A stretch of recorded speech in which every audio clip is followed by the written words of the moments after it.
Hola, ¿cómo estáis? Bienvenidos al magazine de Agora News en el Metaverso. Estamos en el plató que tenemos en ILV 400 de Altspace VR. Este magazine también lo puedes seguir en directo o en diferido a través de nuestro canal de YouTube. En él te acercamos unas efemérides, los estrenos, un análisis de temas muy diversos y una entrevista. Hoy en efemérides te vamos a contar sobre el Día del Troll que se celebra este miércoles. Te decía que te vamos a hablar sobre su origen, qué es eso de ser un troll y cómo evitar serlo. Adiós a los haters. En el que viene te queremos traer de cerca la exposición sobre Rembrandt del Centro Sefarat Israel de Madrid y que ha entrado en sus últimas semanas para que, si aún no lo has hecho, puedas ir a la calle Mayor de Madrid para disfrutarlo. También, para el que viene, además de los pinceles, sacamos la raqueta y nos vamos hasta Gijón, donde se disputa este fin de semana el ATP 250 y en el que estarán tenistas de la talla de Cerúndolo, Rublev, Carreño o Murray. En nuestro análisis semanal te desgranamos los cargos de una empresa.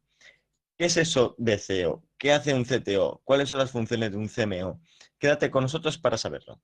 Y en nuestra entrevista estará Ana Elena Rivera, una de las escritoras del momento gracias a las herederas de la Singer y que en su haber ya tiene el premio Torrente Ballester, un premio clave de la literatura española. Venga, que empezamos con un nuevo programa. Efemérides. El 19 de octubre se celebra el Día del Troll. La Real Academia Española define trolear como publicar mensajes provocativos, ofensivos o fuera de lugar con el fin de boicotear algo o alguien en foros de internet o redes sociales. Esos trolls tienen como misión publicar mensajes descontextualizados e irrelevantes en internet para enfadar al resto de la comunidad. El troleo se ha extendido a todos los rincones de las redes sociales y como te contamos en nuestro post hace unos meses, incluso los communities de las grandes empresas se suman a los memes y el troleo para posicionar su marca. También lo hace la policía. La policía, ¿eh? Tienes el post en la descripción. ¿Qué viene?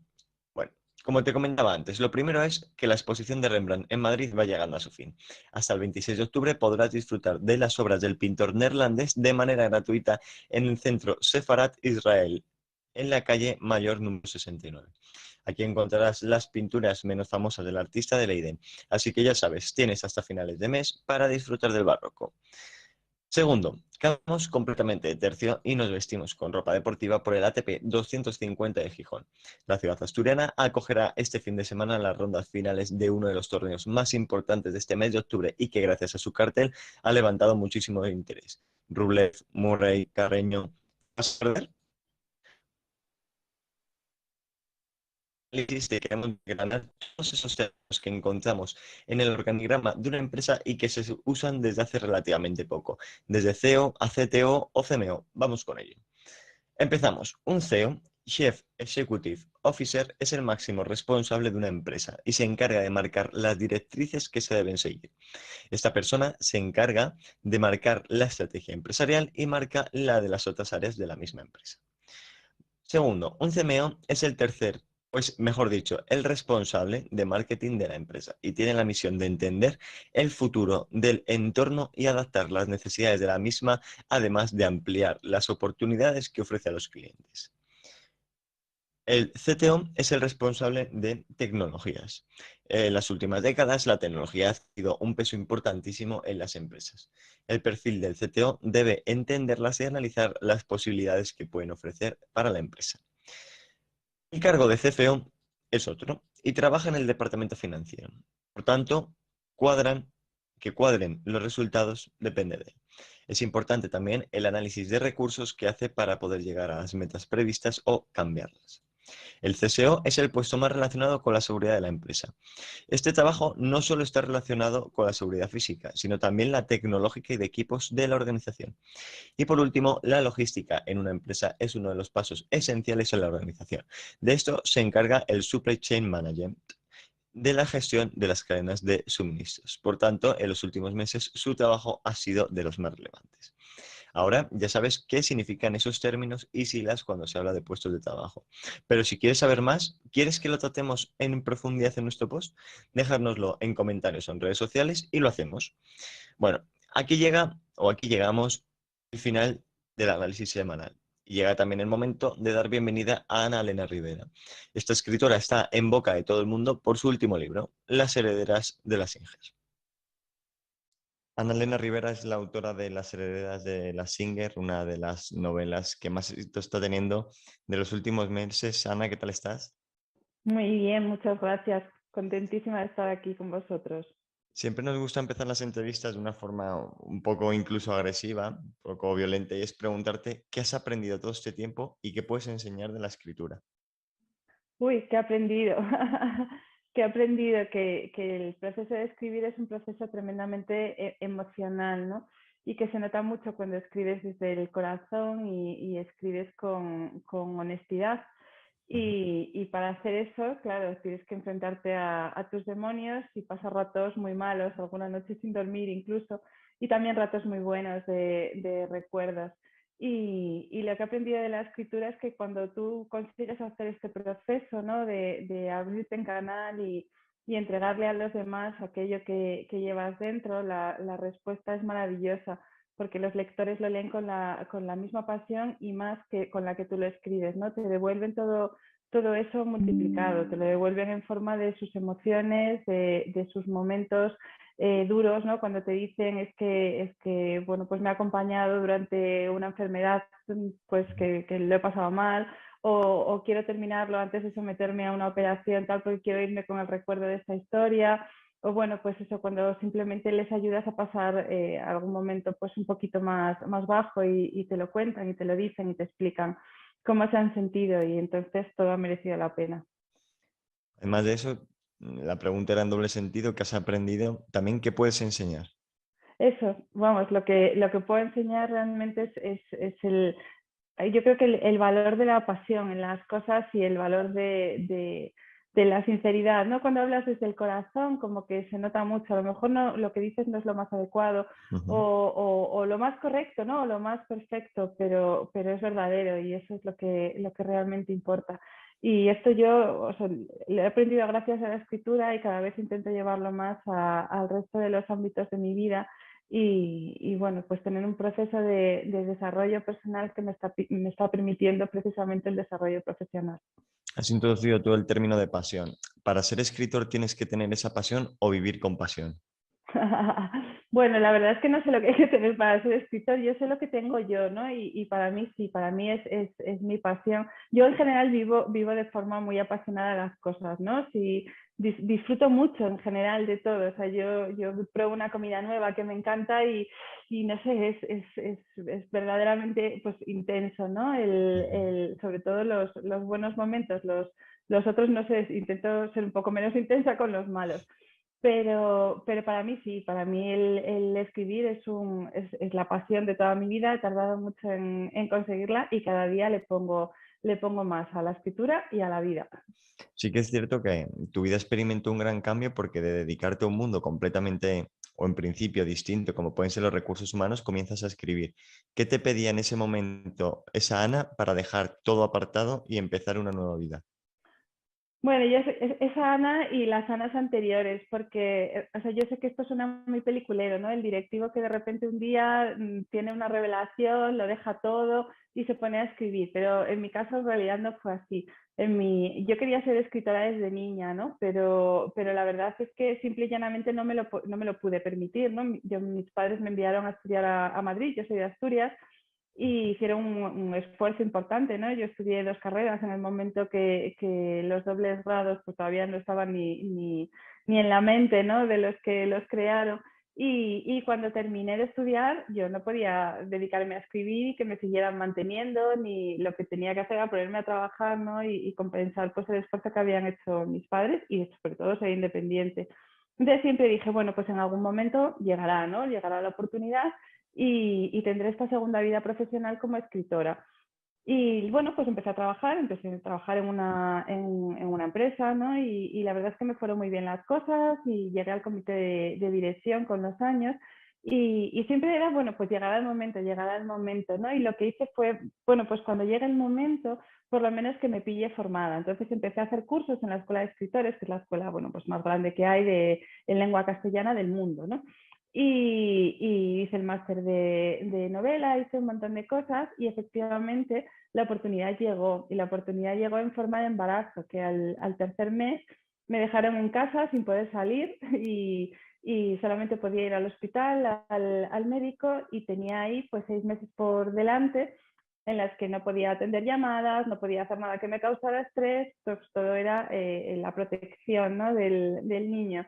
Y dije, bueno, pues esta es la mía, ¿no? Si había un buen momento para escribir una novela, pues es este, ¿no? Y terminé la novela 2 días antes de dar a luz y ahí sí que ya no fui capaz, ¿no? De volver a mi vida anterior. Ahí sí que supe que quería intentarlo, pero bueno, ya tenía formación, ya tenía la primera novela y estaba en posición de dar el salto. Y así fue la historia y aquí estamos hoy. Desde entonces otras 3 novelas y un premio Torrente Ballester, así que una carrera relativamente corta, ¿no? Pero Sí, bastante exitosa. corta y la verdad es que supera todas las expectativas. Ya, bueno, ganar un premio con la primera novela, un premio además como el Torrente Mm. Ballester, que además o sea, como los círculos se cierran, ¿no? Y lo había ganado mi mentor, uno de los escritores que yo más admiraba en lengua castellana, que conseguí que me mentorizara y gané ese premio. Y bueno, fue como, no sé, bueno, pues no me lo creía, ¿no? Esto es como si te toca la lotería, que yo creo que estás unos cuantos días diciendo, seguro, seguro que me ha tocado. Y sí, la verdad es que conseguí pues, un contrato con una buena editorial, publiqué la primera trilogía, ahora este libro, que este libro, bueno, pues es un libro muy, muy personal, el de las herederas de la Singer, donde saco muchas historias familiares, muchos hechos reales y que está teniendo una acogida, ya los anteriores la habían tenido, pero lo de este está siendo algo increíble, ¿no? Y bueno, pues eso, es que lo miro y a veces tengo como sensación de irrealidad, ¿no? Ujú. Esto es mi vida, esto me está pasando a mí, pero sí, sí, me está pasando. En eso también te influyen o tienes muchas tendencias, ¿no? Algo que te va marcando, no solo son los personajes, no solo son tus vivencias. ¿En qué momento decides incorporar, como tú decías en este libro, no solo tus experiencias personales, sino también una incorporación histórica, una navegación a través de los archivos, para dar ese valor distinto que hace especial un libro? Bueno, la historia es que o sea, los momentos históricos que salen reflejados en la novela es porque realmente lo pedían. Todo el libro o sea, está basado o empieza, ¿no? La base es las historias que yo escuchaba de pequeña, precisamente alrededor de la Singer, ¿no? Con el sonido ahí del del pedal de fondo. Y eso es así, bueno, porque es que mi tía tenía un taller de costura y tenía aprendices, ¿no? Mujeres que iban a Ujú. coser con ella, bien para casa o bien porque querían ser modistas o que iban a perfeccionar. Y luego, claro, aquello siempre estaba muy animado porque había un montón de mujeres cosiendo. Entonces, ¿qué pasa? Que las vecinas y las amigas de mi tía pues bajaban a coser. Cuando ellas tenían la voz de costura, lo que hacían es que se iban al taller de mi tía porque allí había charleta y era mucho más divertido que hacerlo solas o con la radio, ¿no? Y bueno, por supuesto, mi madre allí haciendo los vestidos y la ropa de la casa y yo pues por el suelo jugando con los trapos, haciendo mis pinitos que no llegaron lejos, pero... Y entonces ellas empezaban a hablar, ¿no? Y empezaban a hablar de su niñez, de cuando la guerra, de la posguerra, bueno, pues de tantas cosas que habían vivido de los años 60. Y empecé por ahí. Yo la novela realmente la empiezo por esas historias que ellas contaban y ahí les añadí las de mi padre, las de mis tíos sobre la cuenca minera, ¿no? Y claro, todo eso había que enmarcarlo, ¿no? Y tuve que hacer pues una labor de documentación importante, porque una cosa es lo que tú recuerdas y otra cosa es ver que lo que tú recuerdas tiene algo parecido con lo real, ¿no? Entonces tienes que buscar lo de yo recuerdo que era esto, en qué año era, ¿no? Porque claro, ellas no decían, o tú no te acuerdas, tú te acuerdas de la historia, pero no te acuerdas si era en 1937 o en 1943, ¿no? Entonces tienes que empezar con toda esa labor de documentación bueno, pues que llegó hasta la actualidad y muchas cosas incluso de la época en la que yo era niña y adolescente, pero que hasta que no las ves no te vuelves a acordar, ¿no? De cuando yo pedía una mirinda y mi padre un bitter cash, ¿no? Pues ya te estás tan acostumbrado a la Fanta que ya no te acuerdas de la mirinda y así fue, el proceso fue pidiéndolo, la propia historia. Sí que es cierto que en este caso las novelas y también influidas un poco por toda la tradición histórica que tienen, permiten una construcción de un relato que tampoco se tiene que respetar la historia al 100%. ¿Tú lo haces o intentas respetarla al 100% o consideras que te puedes permitir ciertas licencias? Bueno, hay muchísimas licencias, o sea, quiere decir, es una novela, no es un libro de historia, ¿no? Ujú, Entonces, la novela histórica es ficción. Lo que sí que intento, claro, es que los hechos, o sea, cuando sí que pones un marco y describes, por ejemplo, el golpe de estado de Tejero, ahí sí que tienes que ser fiel a lo que ujú. ocurrió, ¿no?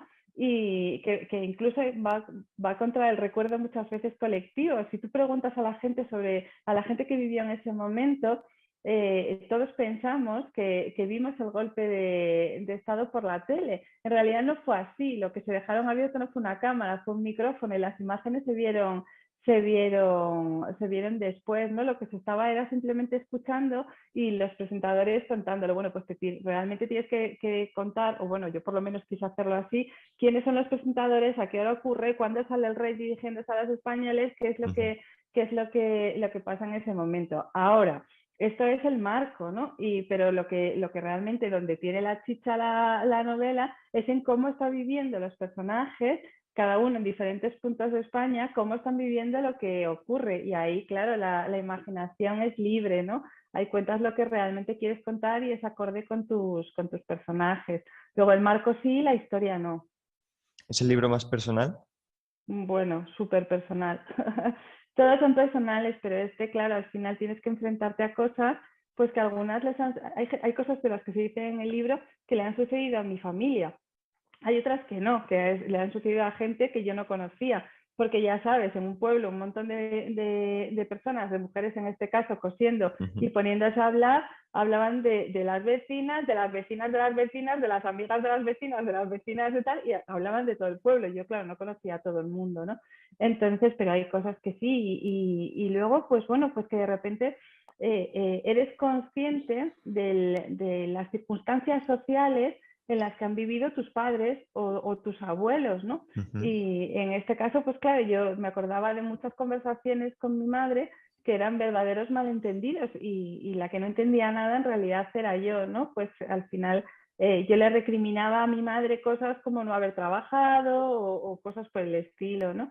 O a mi padre que fuera machista con ella, pero no le era conmigo, ¿no? Y cuando mi padre me explicaba es que tus tiempos son otros, tú tienes que estudiar, ser independiente y tú no tienes que tener la vida que tuvo tu madre, pero tu madre y yo nacimos en otro momento y en aquel momento las mujeres no trabajaban y te explicaba esas cosas. Ujú. O mi madre decía, yo siempre quise ser enfermera, pero mi padre no me dejó porque era una vergüenza, era como si no pudiera mantener a sus hijas, ¿no?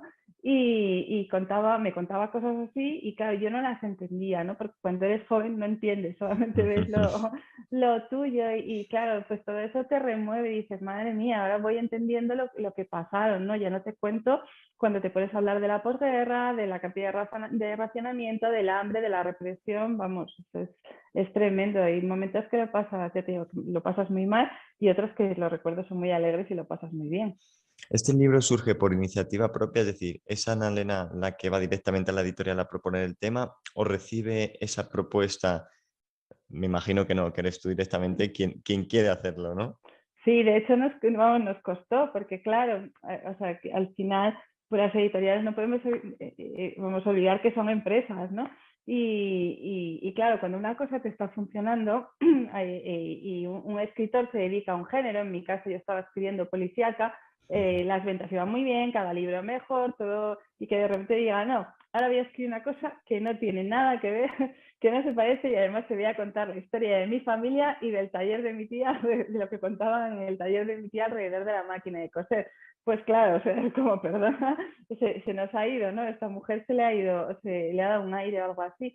Y claro, tuvimos que proponer, tuvimos que convencer, tuvimos que tener muchas reuniones y bueno, pues hubo una editora que lo vio y que dijo, sí, lo compro, lo quiero y adelante que yo apuesto por ello.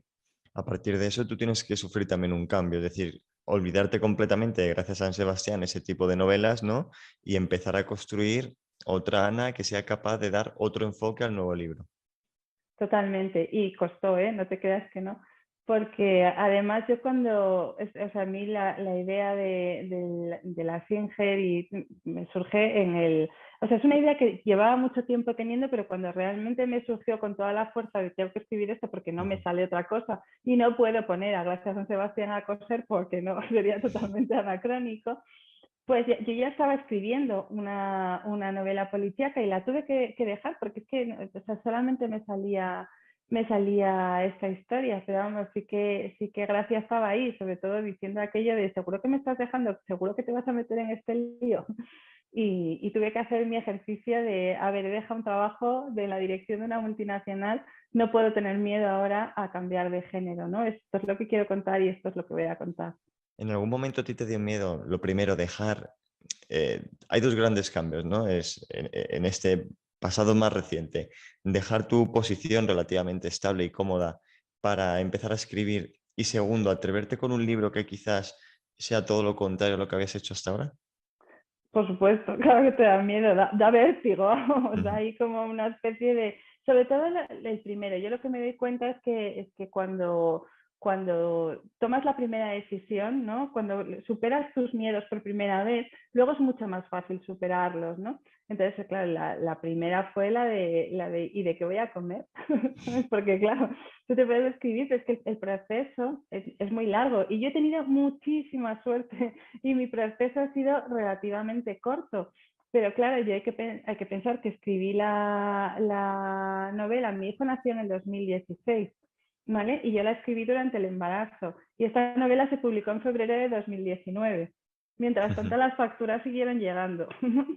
Y claro, eso da mucho miedo, pero una vez que sabes que la pasión, las ganas, lo que te gusta y si le pones esfuerzo, las cosas salen, a partir de ahí todos los miedos se reducen mucho. No se eliminan, o por lo menos para mí no se han eliminado, ¿no? Pero sí por lo menos bajan muchísimo de intensidad. Así que el segundo cambio, ya te digo, al contrario, fue lo de, a ver, si ya has hecho lo más difícil, ahora te va a frenar a ti esto, pues nada, sigue Sí, para adelante. sí que parece, ¿no? Que el mundo de la escritura es muy complicado, sobre todo para la gente que intenta ir de nuevo, ¿no? Es decir, la gente que ya tiene un mundo reconocido, ya tiene un nombre, ya tiene un prestigio, ya tiene una editorial que le respalda, es mucho más sencillo porque se asegura parte de sus ventas, se asegura que al final la gente lo va a leer. Pero ¿cómo es la gente que está empezando? ¿Cómo lo tiene que hacer? ¿Qué consejos le darías o con qué se va a encontrar? Pues sí, que se va a encontrar con un mundo realmente complicado. Es un mundo artístico muy parecido al de la música, ¿no? Que igual es más conocido por todos, ¿no? Y entonces, lo que es el primer proceso de buscar la primera editorial es seguramente el más complicado, pero luego es que además o sea, te publican un libro dependiendo, claro, de las ventas del anterior. No todas las editoriales tienen la misma capacidad de llevarte a los lectores. Y luego, por supuesto, las ventas dependen de que a los lectores les guste o no les guste, ¿no? Entonces, al principio lo que tienes que tener es un plan B, ¿no? O sea, económicamente tienes que poder mantenerte mientras todo esto sucede. Y luego hay que llamar a las puertas y creer mucho en lo que has hecho, porque yo doy clase ahora en la escuela de escritores cuando puedo, ¿no? Precisamente a escritores que ya han escrito una novela y están buscando su camino. Y lo que les digo es, no os desaniméis por los noes, porque noes va a haber muchos, pero solo te hace falta un sí. En cuanto haya Mm. un sí, lo tienes, has entrado. Pero claro, cuando estás recibiendo un no y otro no y otro no y otro no, la gente, todos ellos, claro, yo la primera, pero que es humano, empiezas a dudar incluso de que lo que tienes sea bueno o no lo sea. Entonces tienes que creer mucho en ti mismo porque si no llega un momento que dices, venga, no vale, o le das la novela pues a cualquiera, ¿no? Terminas al primero que te hace caso, aunque no sea donde tú quieres estar, ¿no? Entonces hay mucha paciencia, mucha, ¿cómo es el término este que estaba tan de moda en las empresas? La resiliencia, ¿no? Pues hay que aguantar mucho y si crees, insistes, persistes y persistes, persistencia y persistencia, al final pues yo creo que con un poquito de suerte lo consigues. ¿En algún momento tú llegaste a pensar en autopublicarla o directamente te vino esa oportunidad y tenías que aprovecharla? O sea, lo valoré, por supuesto que lo valoré porque al final tienes que mirar todas las opciones, ¿no? Que tienes en tu mano. Y incluso la coedición esta, porque además claro, tuve ofertas también y realmente no era lo que quería, porque, bueno, lo cierto es que sí hay autores autopublicados que son realmente buenos, ¿eh? Y autores que venden muchísimo. Es verdad que son un pequeño porcentaje los que venden mucho, el resto no venden más que a conocidos y amigos, pero también es verdad que son auténticos expertos en marketing, ¿no? En Ujú. marketing online. Independientemente de que eso, o sea, lo básico es que la novela sea muy buena, pero incluso si es muy buena, si no tienes una estrategia de marketing en redes sociales detrás, es muy complicado que llegues a nada, ¿no? Y yo en ese momento pues no me veía capaz de hacer algo así. Entonces lo descarté porque no era lo que quería. Yo quería ser escritora profesional, ¿no? Porque o sea, tan escritor es el que se dedica profesionalmente a esto como el que no y escribe libros. Ujú. Pero una cosa es ser escritor y otra cosa es ser escritor profesional, ¿no? Una cosa es jugar al fútbol los domingos con los amigos y otra cosa es ser futbolista. Y la autopublicación, en mi caso, no consideré que pudiera llevarme al punto, ¿no? Al objetivo al que quería llegar. Que no quiere decir que no haya otra gente que sí que le lleva y yo los conozco, vamos, a varios de ellos. ¿Y eso quiere decir que ahora mismo estás en el punto que querías alcanzar? Bueno, yo ya te digo, para mí ha superado las expectativas. Esto no quiere decir que, no, que siempre quieres más, ¿no? Porque que al final tú quieres emocionar a más gente, quieres que haya más gente que vibre, ¿no? Con las novelas, que siente lo que sienten otros lectores. Pero vamos, yo estoy feliz, encantada con el punto en el que estoy. Estoy en uno de estos que dices, joder, posiblemente estoy viviendo uno de los mejores momentos de mi vida, ¿no? ¿Y qué te Y también hay que espera? ser consciente. ¿Qué me espera? Pues yo espero que sea un momento muy largo, que dure muchos años.